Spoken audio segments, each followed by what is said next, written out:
Hey guys, it is the Raw Wrap Up. I'm Mike Sorg here at Sorgatron on the Twitters. With me this week is Mad Mike from Poughkeepsie, New York. How you doing, sir? I'm doing average after that, Raw. I think a lot of us are actually.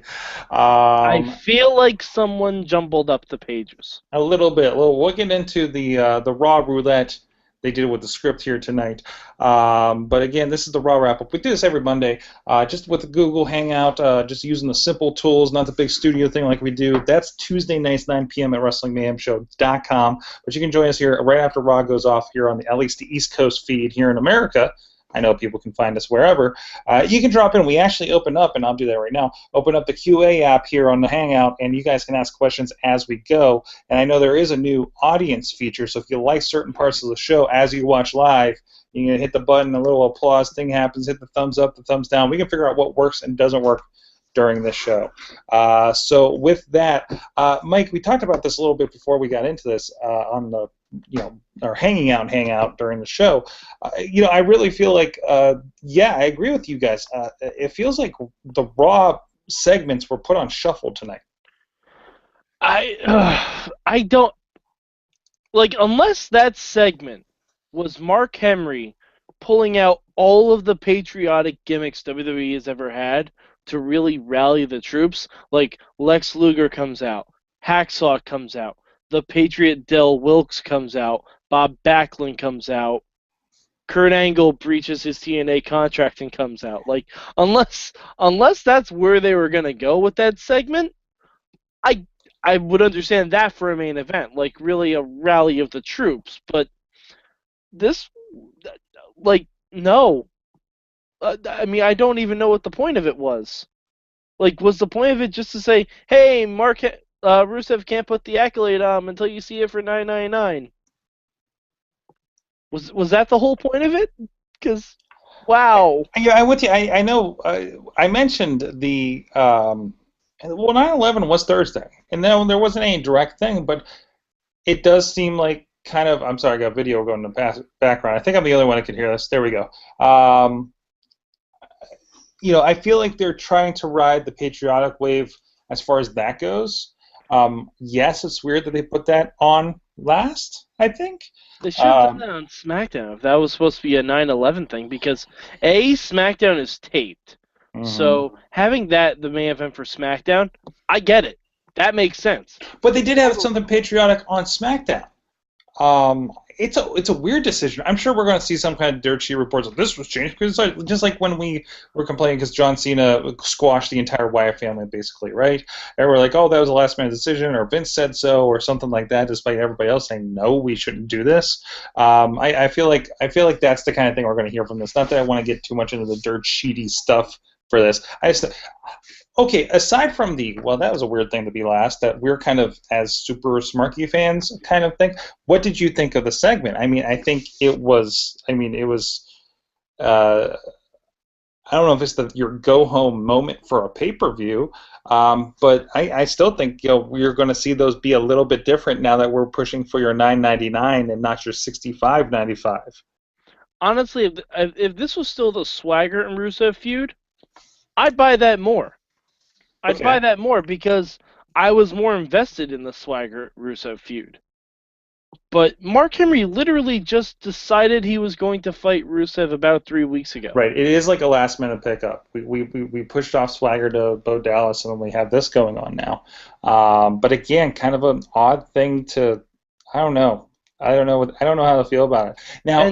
And Mark, like, if you're going to represent America in a rallying the country, wear red, white, and blue. Like, you're wearing all black gear. Like, I mean, Rusev was wearing red, white, and blue. That's because that's Russia's colors too. But still, it's all like, the same. Just no.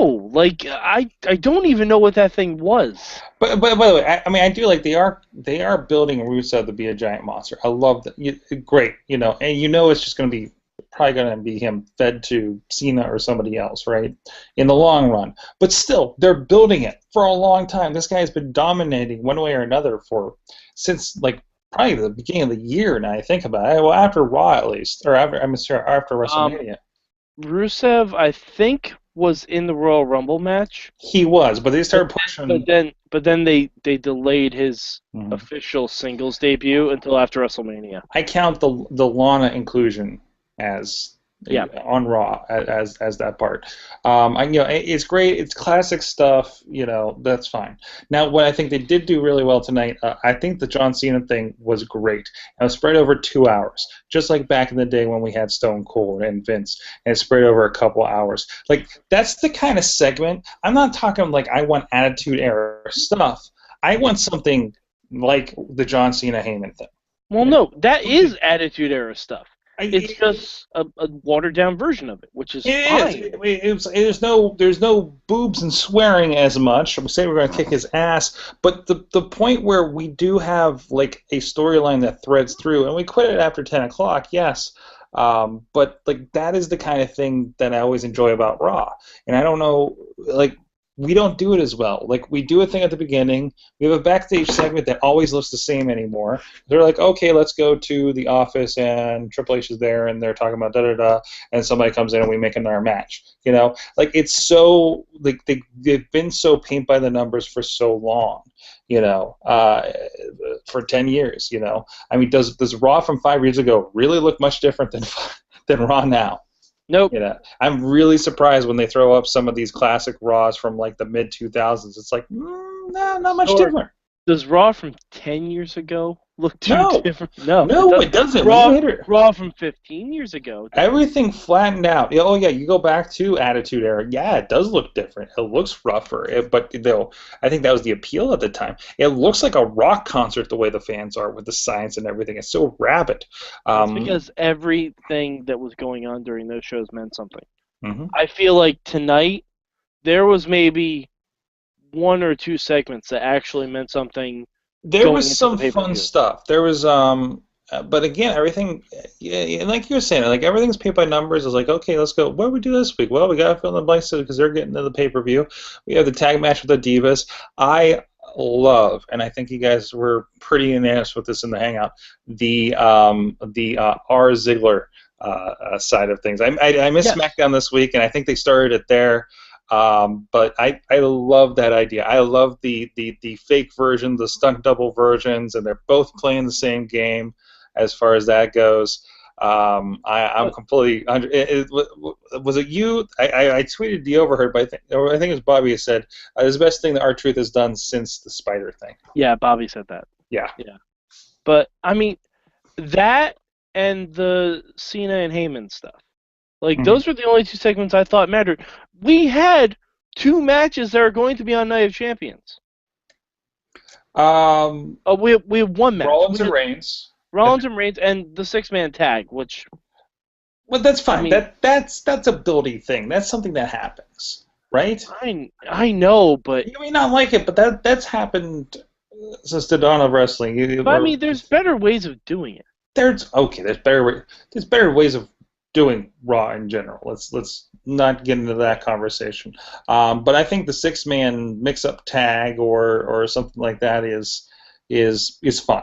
But they just had Rollins versus Reigns, and Reigns won clean. That was weird. What is the point of having it on the pay-per-view? I'm with you. But that means they do something other than somebody gets a clean finish. Yes. To me. I mean, that's how I'm reading that. As a fan that's been watching wrestling far, far too long. Was Randy Orton not on Raw tonight? Randy Orton, I don't believe, was on Raw tonight, no. Is it weird that I kind of missed his presence? Because I feel like he should have been involved in something. He's involved with Chris Jericho, and Jericho just had Kane served as a proxy, basically, for the corporation. Yeah, I mean, Jericho spilled an espresso on him backstage, and...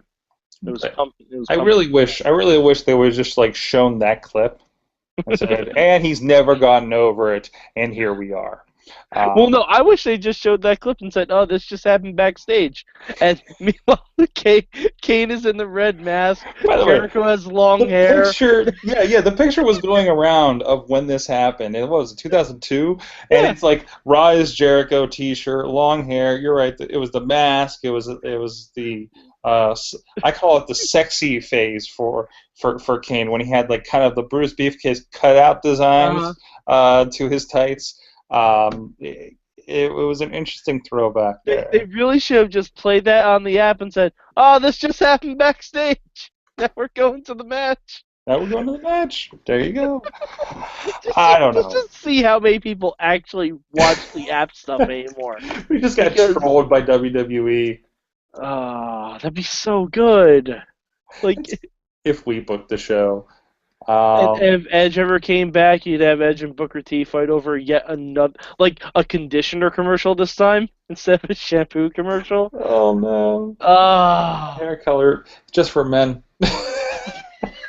Yes, because they're all older now. Oh my God! I want to see Booker T do a touch of gray commercial.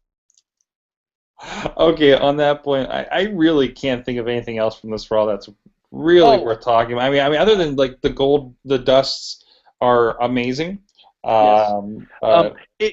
If you didn't notice this during the match, watch it again, and when Cesaro gets ready to do the swing, watch Stardust's reaction, because Stardust jumps up and down on the bottom rope like he's an excited little child, and then Cesaro lets go, and he does the Charlie Brown sad face, like, "Aww."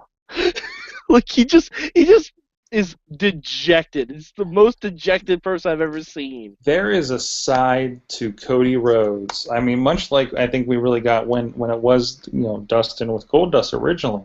But there is definitely a side of Cody Rhodes that's coming out with this. And oh my God! It is fantastic and scary all at the same time. It started with the mask gimmick. When he had the mask gimmick, like Cody Rhodes, to me, was always my favorite part of Legacy. Even when everyone else was like high on Ted DiBiase and everyone was like, "Hey, it's Randy Orton. He's doing stuff that's cool again." I'm like, Cody is the one to watch in this one. Yeah. Cody is really the one to watch because he's scary good in the ring too. Like Cody, I really think will be main eventing in like 3 years. I really just needs that. He's one of those guys that's going to be around long enough that he just falls into it. You know what I mean? Like he's that good. He's going to get into it, even if he's just a foil. He's going to be. Even if he's not a John Cena or even a Randy Orton, I guess. That's a spot. Sure. But you're right, and I love that this has kind of been brought out. And I don't know if we'll continue as Stardust. That seems a little. I mean. No. I think this Stardust thing and the tag title run is literally just so we can get Dust versus Dust at WrestleMania. You called for that last WrestleMania. Yes, and it almost happened. But it's more fun this time if they do it this way. Yes. So. Anyways, on that point, we'll talk more at length about Raw, about NXT TakeOver, for instance. I'm sure there'll be a little bit of Impact Wrestling talk. But you also check out our midweek show about NXT and the Thursday Night SmackDown on our YouTube channel here under the wrap-ups playlist at youtube.com/Wrestling Mayhem Show. If you're checking us out on YouTube, please leave a comment. What did you think of Raw? Or let us know at Mayhem Show on the Twitter. And you can also get us in audio form if you want to make sure you don't miss it on iTunes and Stitcher. There's a Wrestling Mayhem Show super feed you can look up, and also I believe it's linked over at WrestlingMayhemShow.com. You can check out everything there. And Sorg, don't forget about our game show. And the game show you guys are 3 into it. I think you guys are doing a really good job with it. I mean, remind me to talk to you about that after the show. The Wrestling Mayhem Show is what they've been doing. So I think we're going to start pushing that a little bit more on the main feed. But that's also on the super feed as well if you want to check that out. And it's kind of buried in the YouTube. I don't have a playlist for it yet. But if you click on videos, you'll find it there. The last 3 weeks they've done it. And I know the first one I was hooked. I missed the middle one, I think. No, maybe I did. Anyways, either way. And we do the Wrestling Mayhem Show proper 9 p.m. Eastern Time at live.sorgatronmedia.com. Links over at WrestlingMayhemShow.com when that comes around. Indie Mayhem Show this week won't be live for the big part of it. But if you check it out here Wednesday when it gets on the feed, we're talking with Mike Kingston from Headlocked, the comic book. They got another Kickstarter going, successful with the first one. I think it's the third or fourth time we've been talking with him amongst the Mayhem shows. So again, let us know what you think. Subscribe to us wherever you want to listen, audio and video. Leave comments, leave ratings, all that stuff. Give us some feedback. Please tell your friends if you dig what we're doing here all across the country. We've been at this for 8 years and having a lot of fun still doing it. For Mad Mike, at Mad Mike 4883, I'm at Sorgatron, and we'll see you guys next time.